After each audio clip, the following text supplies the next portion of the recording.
Creo que uno de los grandes valores de la inteligencia artificial está ahí, en la personalización. Bueno, ¿cómo adapto la educación y cómo adapto la formación para el estudiante? La gente se cuestiona si de verdad necesita aprender, Todos de alguna manera llegamos a ese punto de cuestionarnos si de verdad hace falta aprender eso. de que no se hablaba nunca, de que todos aprendemos diferente. Pues sí, todos tenemos que Claro, aprender lo mismo, eso ya está cuestionado, pero además todos aprendíamos igual. ¿Y quién va a preguntarle y quién va a hacer que la inteligencia artificial programe? Pues alguien que sabe de programación. con los modelos multimodales, ahora hasta la misma inteligencia artificial va a poder ser capaz de ver el resultado y evaluar el resultado del caso práctico. Bienvenidos a un nuevo episodio de Autana Amplify. Hoy con un ciudadano del mundo, un invitado muy especial. Él nació en Italia, vivió en México, vivió en Venezuela, ahora vive en Colombia y trabaja en Colombia. Hoy con nosotros va a estar hablando del tema de la educación y cómo la inteligencia artificial está impactando en la educación y más específicamente en la educación técnica. Bienvenido, Máximo Antonio Pachón. Máximo, qué bueno tenerte aquí con nosotros. César, muchísimas gracias, de verdad es un gusto estar aquí y gracias por tu amable invitación. De verdad que me encanta hablar de estos temas. Qué bueno y además qué bueno que nos hayas podido acompañar. Estuvimos pimponeando para poder tener el espacio, así que qué bueno que se dio. Me encanta que estés aquí con nosotros. Gracias, César. Bueno, una de las cosas que yo veo y que efectivamente entendemos es que en esta época donde la inteligencia artificial está impactando en casi todas las industrias, la educación es un ámbito que no se queda por fuera. Y tú hoy en día has estado muy conectado con la educación técnica y has estado trabajando desde Campo Alto como principal de Campo Alto en la educación técnica. Entonces, me gustaría que tú nos contaras desde tu lado de la vereda, ¿cómo ves cuáles son esos cambios que hoy en día se están observando en la educación técnica a través de la incorporación de la inteligencia artificial? Sí, César, sin duda, bueno, como ya es sabido por todos, la inteligencia artificial no está escapando de ningún sector, de ningún ámbito. em, y para mí ha sido un aprendizaje enorme porque yo vengo del sector de educación hace 4 años, pero Ok, antes de eso, como ya contaste, y en distintos países estuve trabajando mucho en salud. En cualquier caso, siempre en el sector como que de servicio. Pero yo tuve esta coincidencia, ¿no? Que hace 4 años ingreso al sector educativo, específicamente, como bien dices, en el área técnica de formación para el trabajo, como se llama en Colombia específicamente. En otros países, Europa, Estados Unidos, Vocational Education Training o formación profesional. Lo que pasa es que en Latinoamérica, en varios de nuestros países le decimos profesional al universitario, claro. pero no es el caso. El profesional, pues más estamos hablando de oficios, formación técnica o vocacional. Pero esta coincidencia, además de que empiezo yo en este sector con un boom de todo el tema de tecnología y de la inteligencia artificial. Eh, ¿Qué está cambiando? Y para responder la pregunta muy específica sobre la educación técnica en nuestros países, realmente todavía no estamos viendo un cambio profundo con la llegada de la inteligencia artificial, más allá de cómo están, del interés de las personas por aprender. Realmente eso es lo que está afectando más la inteligencia artificial. Me explico. No es como nosotros, instituciones como Campo Alto o las instituciones en general de formación técnica, incluso yo hablaría de universidades, no es tanto cómo estamos enseñando, sino el impacto que ha tenido la inteligencia artificial en cómo aprende la gente, donde la gente está incluso cuestionándose si el aprendizaje se sigue dando a través de las instituciones tradicionales como nosotros, o esto viene de más atrás, incluso desde los colegios. El gran impacto es que la gente está entendiendo, uno, que se puede aprender distinto y dos, que para aprender no necesita pasar por una institución o peor aún, que todo esto, insisto, es un tema muy difícil de asimilar. eh, la gente se cuestiona si de verdad necesita aprender, si la gente necesita apropiar el conocimiento, porque resulta que ahora el conocimiento ya no está en las grandes bibliotecas físicas ni en los libros que conocemos, sino que está a un clic de distancia. Entonces, yo creo que los que tenemos hijos adolescentes escuchamos esto con mucha frecuencia. ¿Para qué Claro. tengo que aprender matemáticas? ¿Eso para qué me va a servir en la vida o historia o un montón de cosas? Y qué complejo esta situación, porque finalmente una de las cosas que yo más he escuchado como frase es la educación del conocimiento solo por saber la materia, ¿sí? Que es distinto a la educación del conocimiento por el entendimiento. Si yo entiendo las cosas más allá de que si me las sé de memoria. Y esa pieza de la memorización está tendiendo a desaparecer, porque ¿para qué me lo voy a aprender de memoria si se lo puedo preguntar a ChatGPT, a Google, y eso versus el, bueno, si yo entiendo cómo funciona algo o entiendo el porqué de esas cosas, ¿cómo puedo sacarle más provecho a estas herramientas y cómo puedo entonces definitivamente utilizarlas como herramientas? Que yo creo que no es una conversación nueva, porque yo recuerdo en mis estudios de ingeniería, cuando ya salieron las calculadoras, que podías guardar fórmulas, que podías hacer código, entonces como ingeniero te preguntabas, ¿para qué necesito aprenderme una ecuación diferencial Así es. si con la calculadora lo voy a poder calcular?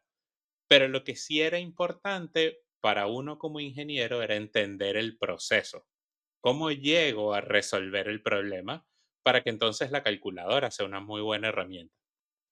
Así que creo que es una conversación activa, pero bien compleja, porque efectivamente, como tú bien lo decías, todos de alguna manera llegamos a ese punto de cuestionarnos si de verdad hace falta aprender eso, que sea historia, sea matemática, sea si eso de verdad me va a servir en el futuro. Y César, la respuesta es sí. Me encanta tu ejemplo de la calculadora, porque yo por lo menos interpreto exactamente igual el dilema con la inteligencia artificial. Eh, es saber usar la calculadora, ¿no? Yo también soy ingeniero, entonces, saber usar la calculadora. Y ahora es saber usar la inteligencia artificial. Hoy tuve una reunión aquí para un tema de cursos respecto a programación. Y es una gente, son de Rusia. Mira qué interesante. Y están trabajando temas de cursos y de formación en programación. Y yo le hice la pregunta, oye, se habla mucho que la inteligencia artificial va a reemplazar a los programadores y que se va a poder hacer programación con inteligencia artificial. ¿Cómo ven ustedes ese tema? Y la respuesta, pues, me encanta porque coincido. ¿Y quién va a preguntarle y quién va a hacer que la inteligencia artificial programe? Pues alguien que sabe de programación. Eso creo que aplica en todas las disciplinas y no todo el mundo lo ha entendido, sobre todo las generaciones nuevas que están educándose en los colegios con inteligencia artificial. No sé si algunos están pensando que la inteligencia artificial va a hacer todo. No, no.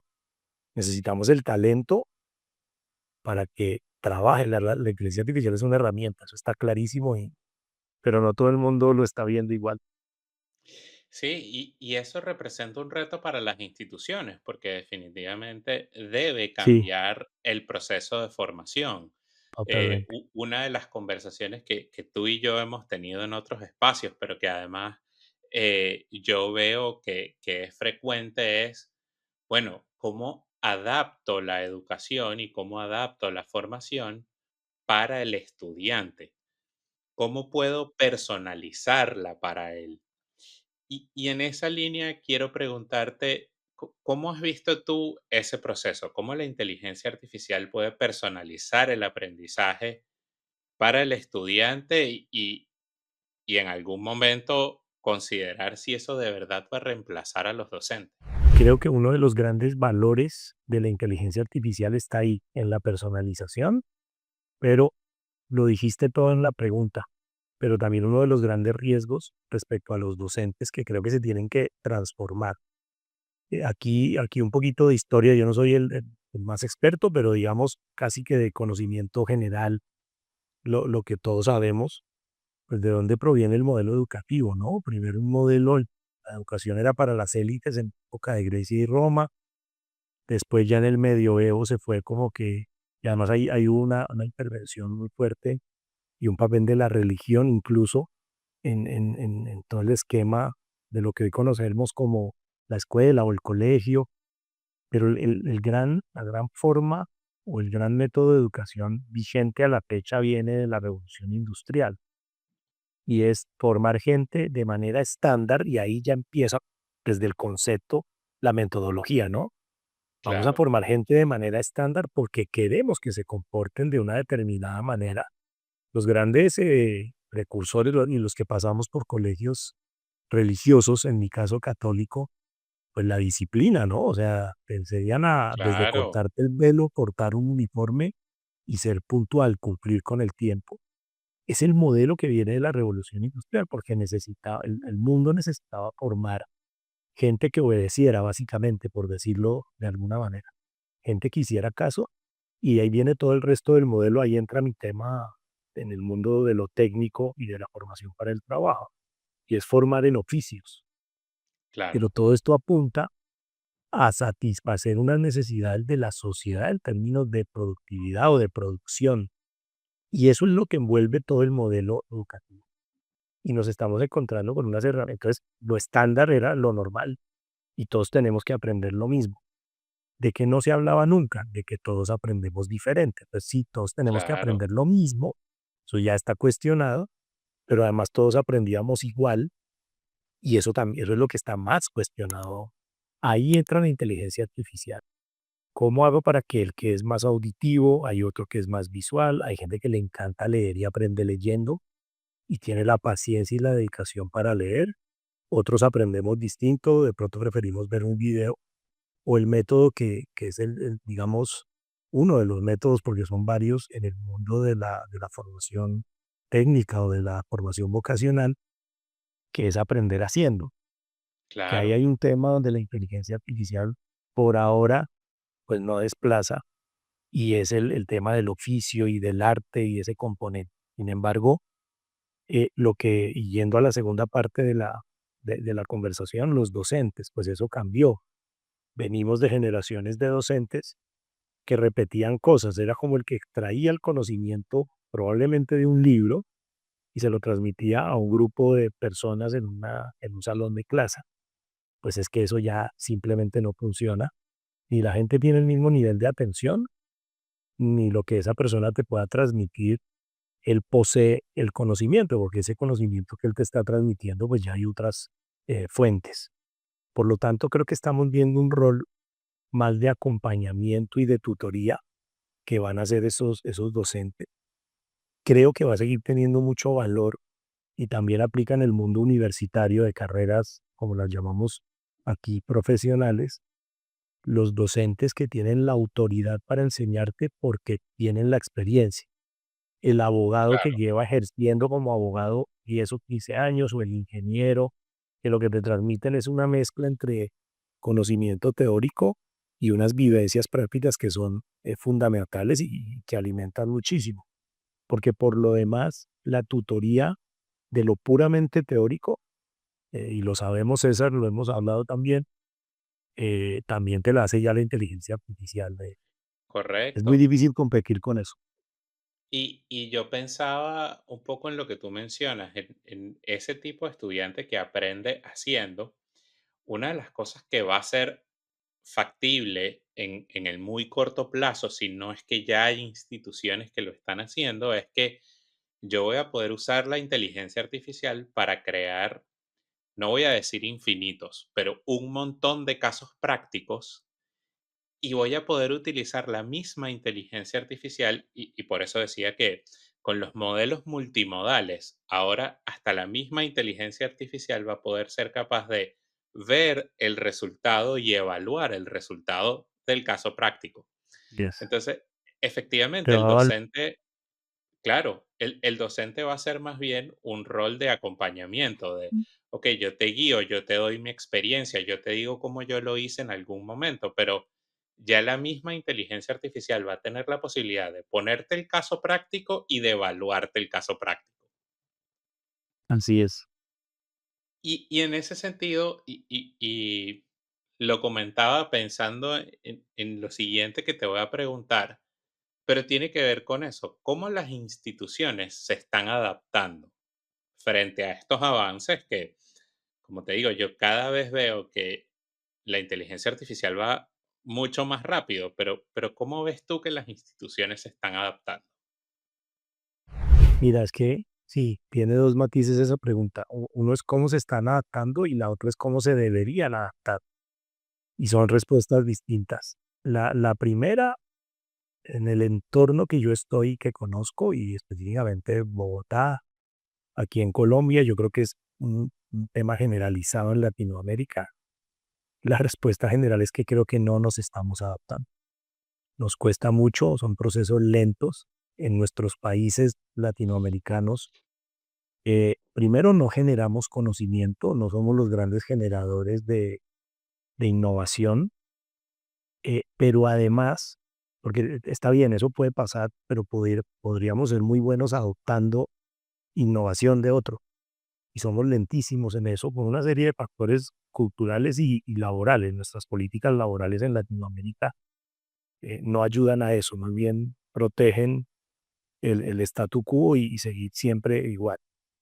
Respuesta, no nos estamos adaptando, le tenemos miedo. em, Creemos que puede desplazar modelos tradicionales que han sido exitosos. Creemos que puede desplazar la forma como la gente quiere aprender. Creemos que a veces equivocadamente que la adopción tecnológica del cliente, en este caso del estudiante, no es la suficiente. A veces yo he escuchado cosas en reuniones y en foros que yo me cuestiono, ¿no? Cuando dicen, no, no, pues es que los jóvenes sí les gusta la tecnología, pero solo para ver TikTok. Yo no creo en eso. Yo creo que va más allá y que somos nosotros los que de una manera lenta y hasta torpe no nos queremos adaptar porque no es fácil, porque no sabemos cuánto nos va a costar. Claro. ¿Cómo nos deberíamos adaptar y cómo deberíamos implementar? Pues todo parte de una visión que deberíamos tener como institución y dar por lo menos pequeños pasos, alinear al equipo, construir con el equipo y el equipo son pues, los estudiantes, los mismos docentes que entiendan que no van a ser, esta frase ya se volvió súper, ¿cómo decirlo? Ya se escucha en todas partes, pero la digo porque creo en ella, o la repito porque creo en ella, y es, el docente no va a ser desplazado por la inteligencia artificial, va a ser desplazado por un docente que usa inteligencia artificial. Y, y no todos tenemos ese nivel de entendimiento, pero no estamos preparados, César, yo creo que en general no. Y cabe como destacar, y eso es algo que nosotros hablamos mucho en el podcast. Hoy en día, todas las empresas, en todas las industrias, deberían estar llevando a sus equipos, y yo creo que tú lo dijiste muy bien, a experimentar, así sea en lo más mínimo, empezar a probar cómo funciona la inteligencia artificial. ¿Cómo puedo utilizarla para mi beneficio?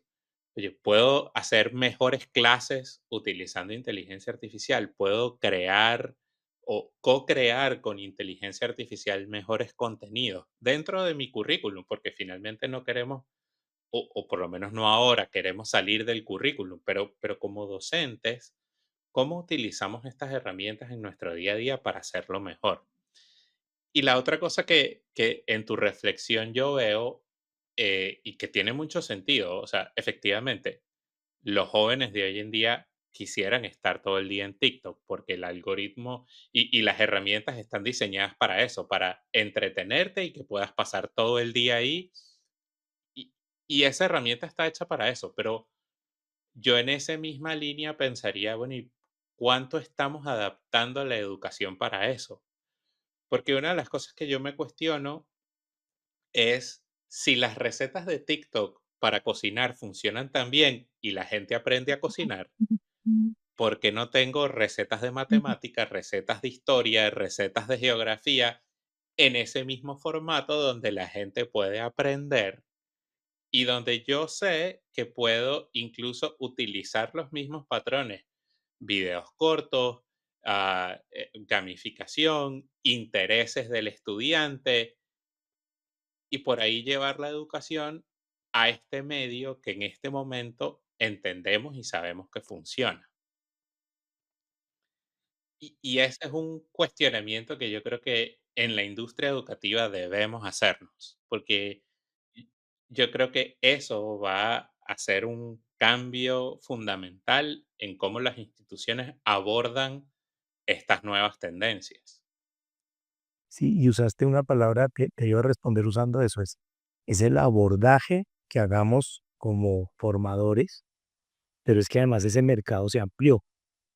Podemos usar muchos ejemplos de sectores económicos en el mundo, pues no, digamos, no es fácil reemplazar un banco, el sector financiero o bancario, pues el banco es un banco, pero es que el sector educativo en particular, incluso el sector salud, que también lo conozco, pues tampoco es tan fácil de reemplazar. Los hospitales son hospitales, las clínicas son clínicas, etcétera, etcétera.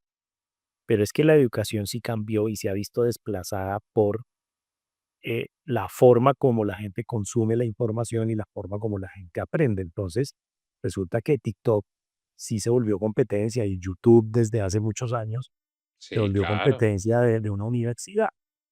Lo que dices creo que tiene que ver con el uso del conocimiento, que tiene dos aristas, los intereses de la gente, lo que a la gente le gusta y lo que la gente necesita. Entonces, la gente que ve los videos para aprender a cocinar puede ser por hobby. Y creo que nos pasa a muchos. Muchos hemos visto Claro, algo de cocina que nos gusta y es porque queremos el domingo hacer una parrilla o preparar un arroz y ya está. Pero hay otras cosas que es porque es lo que se supone que te va a dar algún tipo de medio de subsistencia y tienes que aprender eso, pues un oficio o tal. Entonces, tu punto es muy bueno. ¿Por qué veo un video de cocina y de pronto no veo uno de geografía o de matemáticas?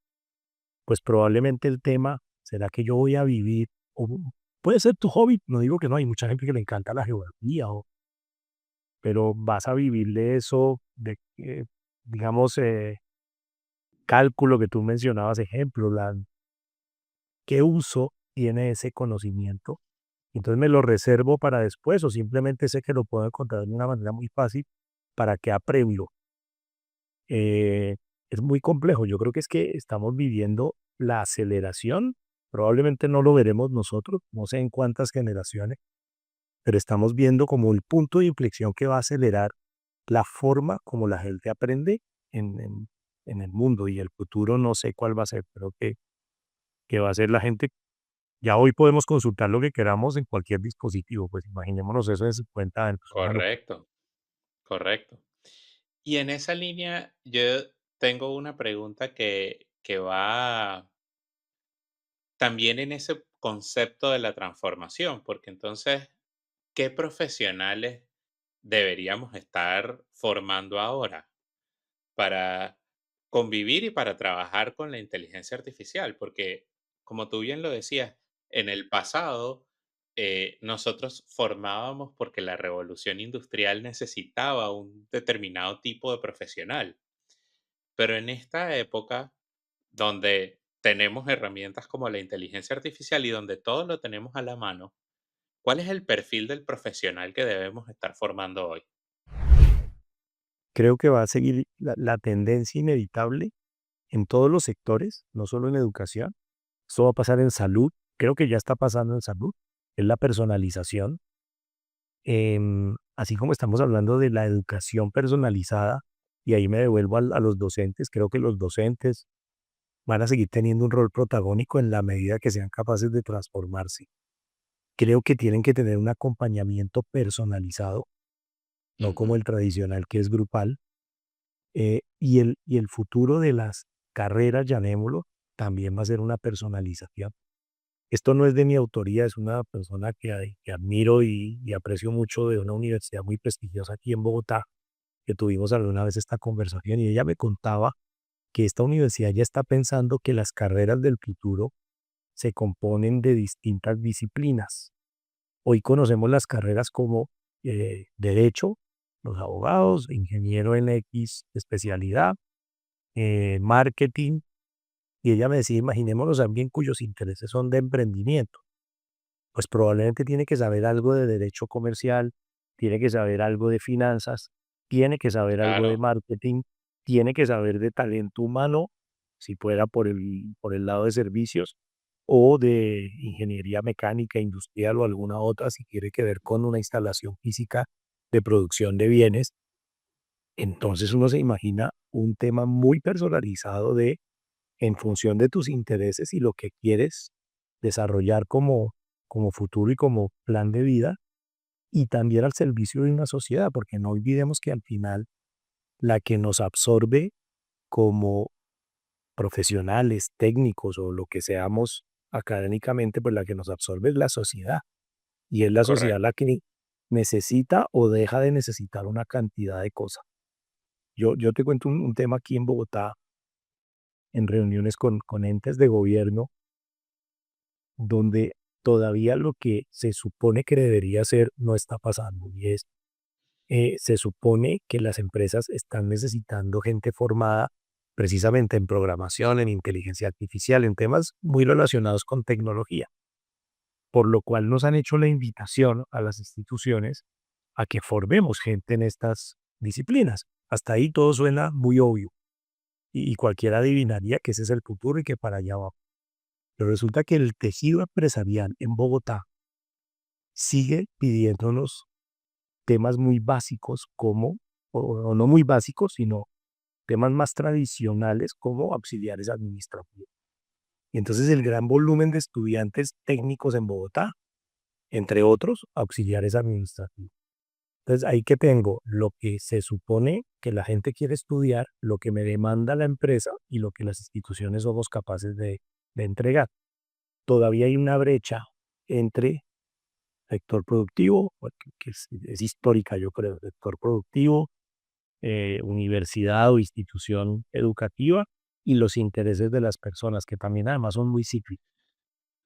Y, y eso, además, como para agregarle un nivel más, contrapuesto con lo que hoy en día vemos más y más saliendo en las noticias, que es personas como Sam Altman, el CEO de OpenAI, o como el presidente de Microsoft, que nos dicen que los cargos de entry level, los cargos de, de entrada como estos asistentes van a terminar desapareciendo porque la inteligencia artificial eventualmente en un punto los va a reemplazar.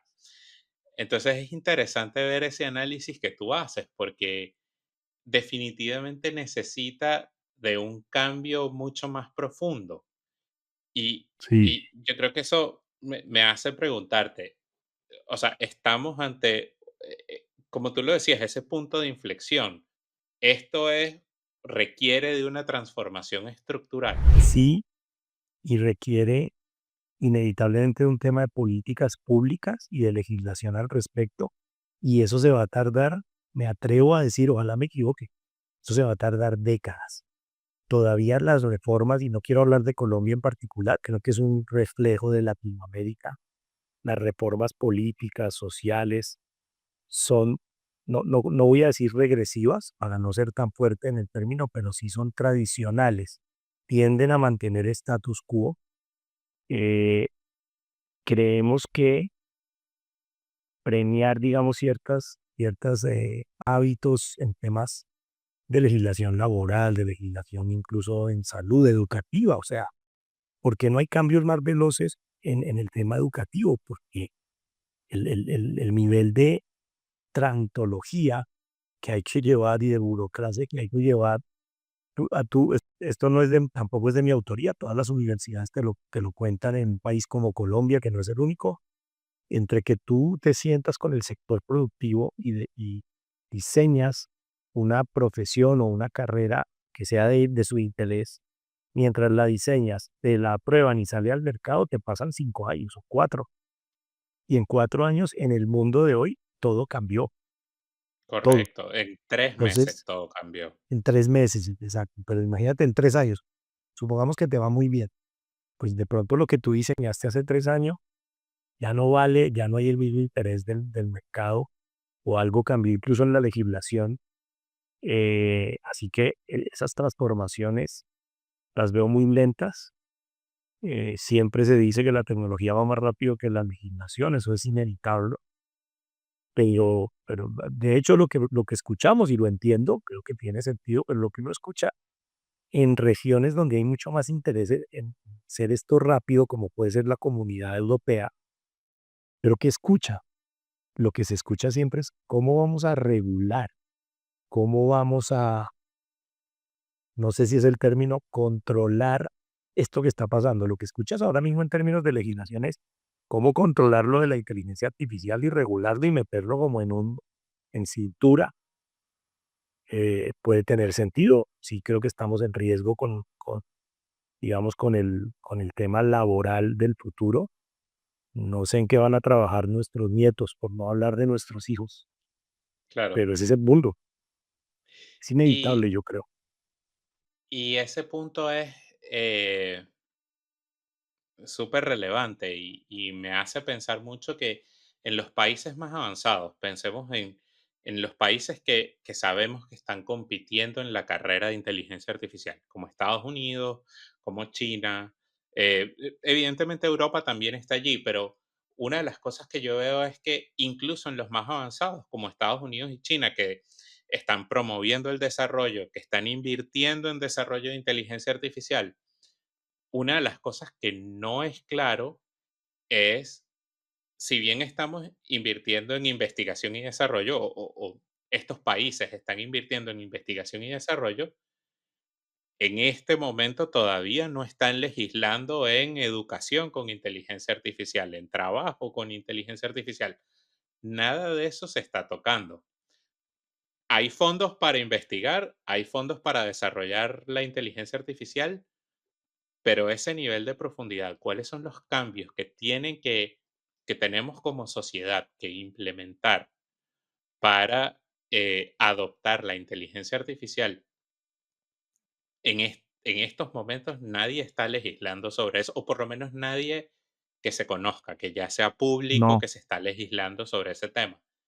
Y, y eso le da muchos permisos, lo que es muy bueno, porque va a permitir que muchos lo podamos adaptar, pero también deja muchos vacíos legales.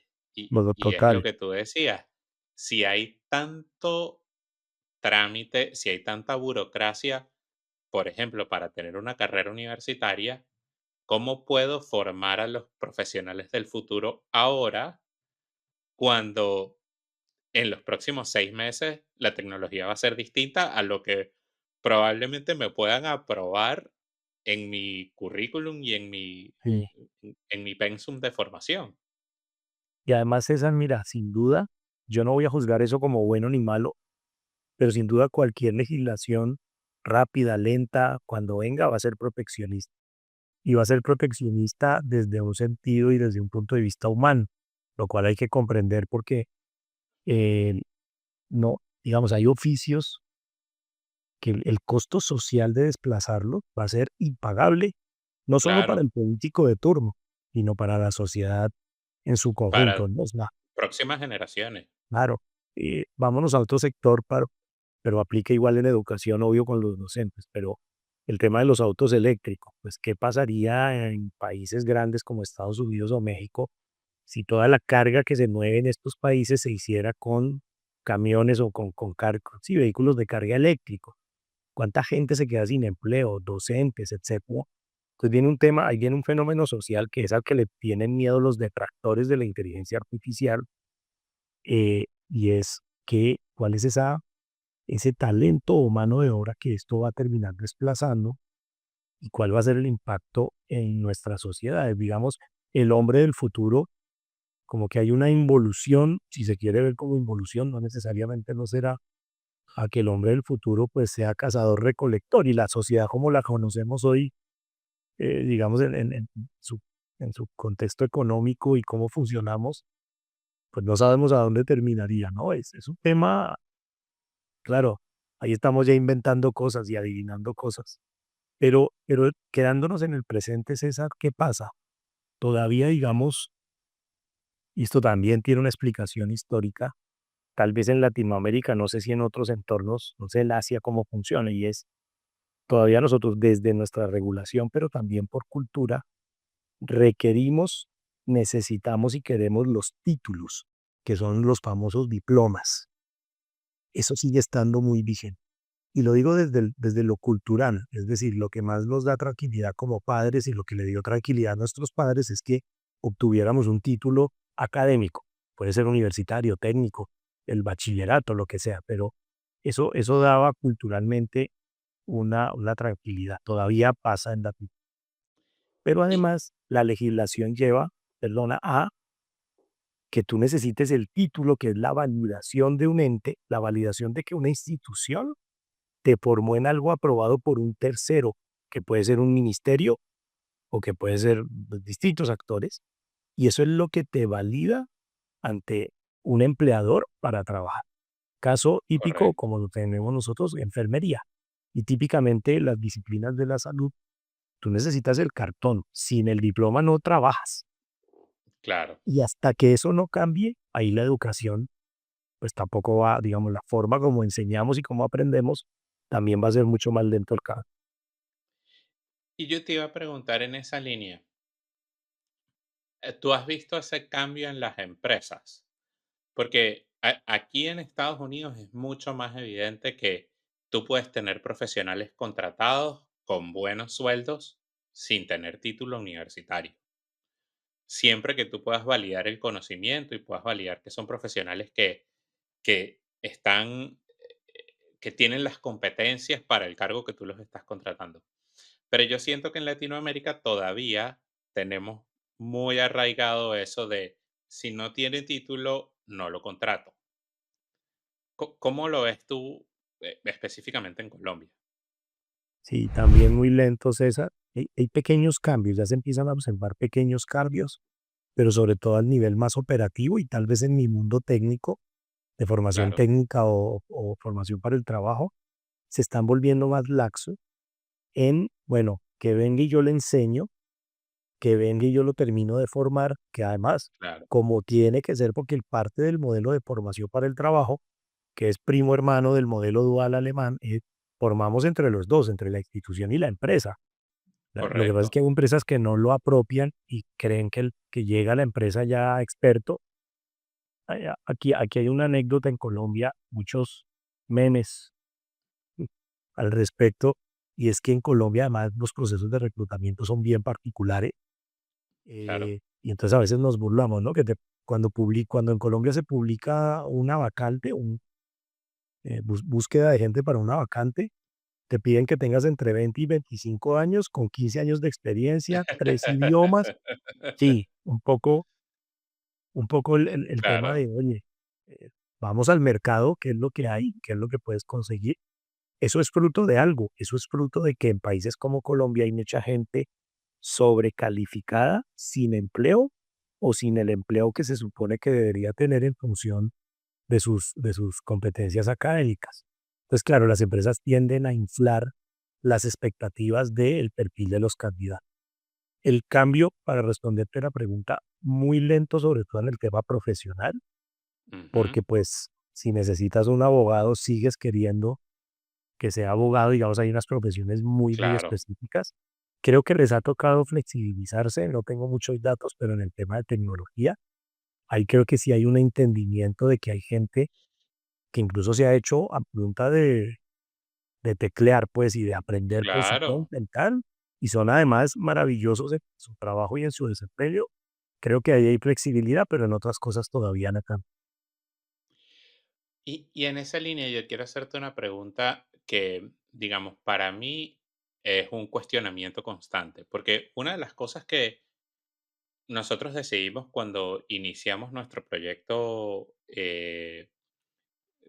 nuestro emprendimiento es, nosotros queremos ayudar a las empresas a cerrar la brecha tecnológica que vemos, que existen otros mercados como Estados Unidos, como Europa, y que en Latinoamérica todavía hay una brecha grande tecnológica. Y así fue como nació nuestra empresa, con esa idea de cómo ayudamos a cerrar la brecha. Yo creo que la inteligencia artificial es una potencial herramienta para democratizar el conocimiento y para hacer que mucha más gente tenga acceso al conocimiento. Pero Ajá. yo quiero preguntarte eso. ¿La inteligencia artificial puede contribuir a cerrar la brecha educativa? Porque en Latinoamérica también tenemos una brecha en educación importante con otros países, con otros continentes. Entonces, ¿tú crees que la inteligencia artificial pueda contribuir a cerrar esa brecha? Sí, la respuesta claramente es que sí puede contribuir, pero es un mundo imperfecto, César, porque desde varias aristas. Primero, puede contribuir a cerrar la brecha después de que los países cierren otras brechas como la conectividad. Entonces, eh, ¿cómo llevarle esto a comunidades que están sin conexión? El otro día escuchaba, no me acuerdo si, Rurales, y el remotas, tema rural, el porcentaje en México, por ejemplo, que es un país con un alto eh, componente rural, digamos, y decía alguien en una entrevista que es prácticamente imposible, que es donde viene el tema económico, financiero, económico, y entonces entramos en los problemas de agencia y en los incentivos, y es inviable financiera y económicamente cerrar esa brecha de conectividad para después cerrar la brecha de uso de tecnología en general, no solo inteligencia artificial, en la correcto, educación. Y en la educación pasa lo mismo, César.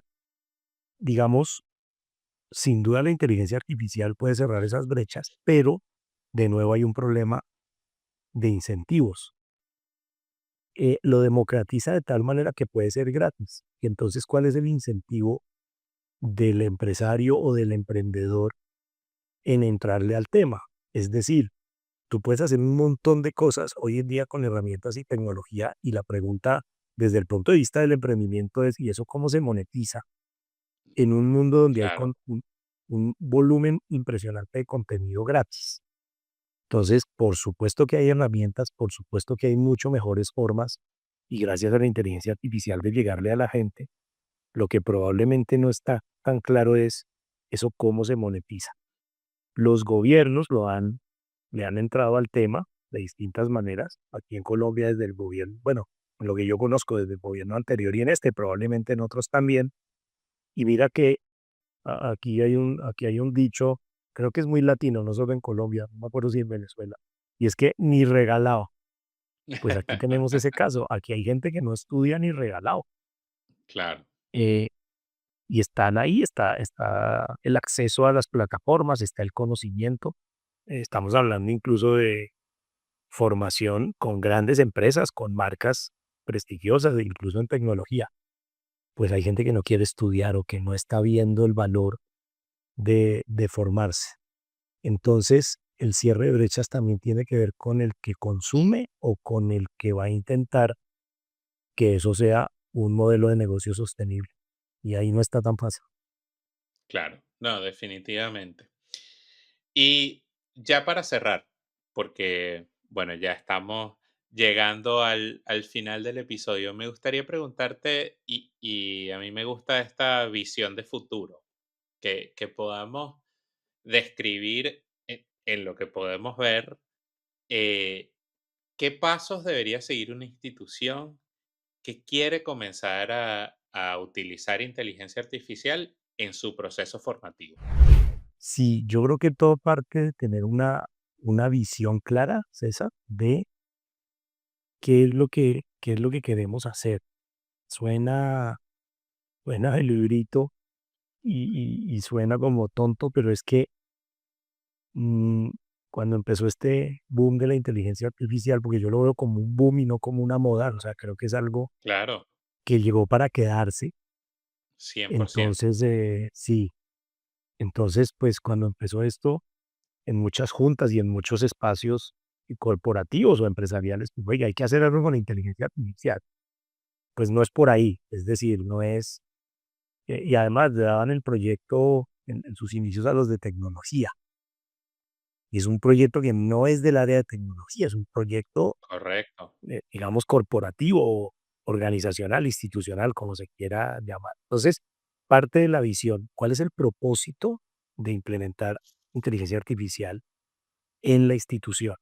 ¿Cómo lo estamos viendo en nuestro caso? Y perdón, pero me pongo de ejemplo. no, La adelante, inteligencia muy, muy artificial, bueno, sí, la estamos viendo como vemos en general cualquier otra herramienta y es, ¿qué me va a aportar? No es implementar por implementar, sino me tiene que aportar algo en términos de resultado, y es que me tiene que facilitar claro, las cosas o me tiene que mejorar. Y aquí hay un concepto del que no hablamos, pero que lo quiero traer ya aquí finalizando, y es la experiencia. sí, Hoy en día la gente consume también experiencia, y algunos dirán que claro, mayormente consume experiencia. ¿Cómo la inteligencia artificial me ayuda a mejorar la experiencia de mis estudiantes? Y no necesariamente es la experiencia de aprendizaje, lo cual tiene un tinte también personal de cada uno de ellos, también la experiencia con la institución. Entonces, si esa visión está clara y queremos mejorar experiencias, mejorar la rentabilidad, y la rentabilidad no solo financiera, que también bajando costos, vendiendo mejor, trayendo más gente, ese tipo de cosas son válidas. También la rentabilidad social, el impacto, las instituciones tenemos un reto enorme. Nosotros tenemos 2 momentos críticos que parecen 2 pero que son toda la vida, y es, primero, atraer gente que venga a la institución a claro, estudiar, y claro, después y que permanezca es el trabajo de todos los días en la institución. Si eso mejora a través de experiencias y con herramientas como inteligencia artificial, perfecto. Lo otro que tenemos que hacer en las instituciones es un diagnóstico de qué tenemos, ¿sí? Te voy a dar un ejemplo porque lo viví. Yo antes de estar en educación estaba en unos emprendimientos de tecnología y todavía un poco con el sesgo de salud. Y era en el año 2020 y al tiempo con la pandemia, había muchos desarrollos de lectura de placas de tórax con inteligencia artificial para diagnósticos. claro, Y alguna vez se lo planteamos a un hospital aquí en la costa Caribe colombiana y nos dijo, si yo ni siquiera he digitalizado mis rayos X, ¿usted cómo me va a pegar el brinco de placa física de rayos X a inteligencia artificial? El sí, diagnóstico es importante porque nos permite también, tenemos que tener claro en dónde estamos para poder abordar después un proyecto. Lo otro, por supuesto, tiene que ver con recursos, pues entender si la institución se lo puede permitir. No tiene que ser algo necesariamente costoso, pero implica tiempo, implica algunos recursos. Y muy importante, como en cualquier otro proyecto, yo creo que hay que hacer pilotos pequeños, hay que poner a prueba algunas 100%. hipótesis y hacer cosas pequeñas para, para lograrlo. Y al final, evaluar y retroalimentar, o sea, cómo me salió, esto era lo que queríamos lograr, lo logramos o no lo logramos, y corregir, pero en un camino de terquedad o de empeño. Y es que lo único que estoy convencido es que no podemos dejar de buscar aplicaciones de herramientas y de la inteligencia artificial en la institución, porque volvemos a lo mismo. La inteligencia artificial no va a reemplazarnos como institución, pero otras instituciones que usen inteligencia artificial sí nos pueden desplazar y sacar del mercado muy rápido. Así que yo creo que estamos casi todos a nuestra manera corriendo a ver qué hacemos con esto. Qué bueno. Me encanta la recomendación porque además creo que a partir de allí muchas instituciones pueden comenzar a construir.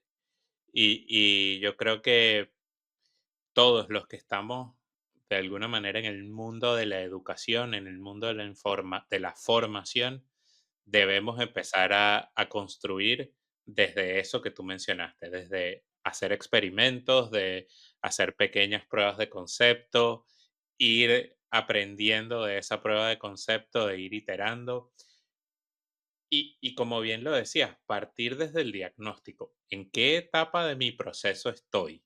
¿Dónde lo puedo incorporar? Y cómo a partir de allí puedo empezar a construir. Así que me encanta tu reflexión final porque creo que va a ayudar a muchos a dar ese primer paso, que finalmente es lo más importante. Yo creo que dentro de las cosas que conversamos hoy, hablar de cómo la inteligencia artificial va avanzando tan rápido, pero además de cómo debemos empezar a utilizarla en cada uno de nuestros procesos, cómo nos va a ayudar a personalizar, cómo nos va a ayudar a hacer que la educación de cada estudiante se parezca más a lo que el estudiante necesita. Así es, Y cómo podemos empezar a probar, experimentar y que cada uno de alguna manera empiece a crecer dentro de su ámbito, va a ser fundamental para las instituciones y también para los mismos docentes. totalmente de acuerdo, César. Así es. Antonio, muchísimas gracias, de verdad, encantado de haberte tenido hoy aquí con nosotros, una conversa muy buena. Si alguien quiere hablar contigo, si te quiere buscar, ¿dónde te consiguen? Claro que sí, César. Encantado de tener más conversaciones y seguir abordando estos temas sobre los cuales además se puede construir sobre diferentes puntos de vista y diferentes opiniones. Me pueden encontrar en mi LinkedIn, que es Máximo con doble S, A Pachón P, Máximo A Pachón P. Ahí me encuentran en LinkedIn y bueno, quedo súper disponible para todos estos contactos. Muchas gracias. Gracias a ti, de verdad, encantado de tenerte aquí. Bueno, para nosotros, si nos quieren buscar, como siempre, Autana Amplify en YouTube, Autana en el resto de las redes sociales.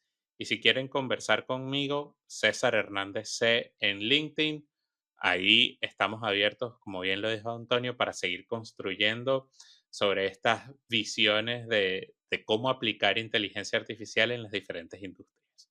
Muchísimas gracias a todos y gracias a ti, Antonio, por acompañarnos el Gracias. día de hoy. Un gusto.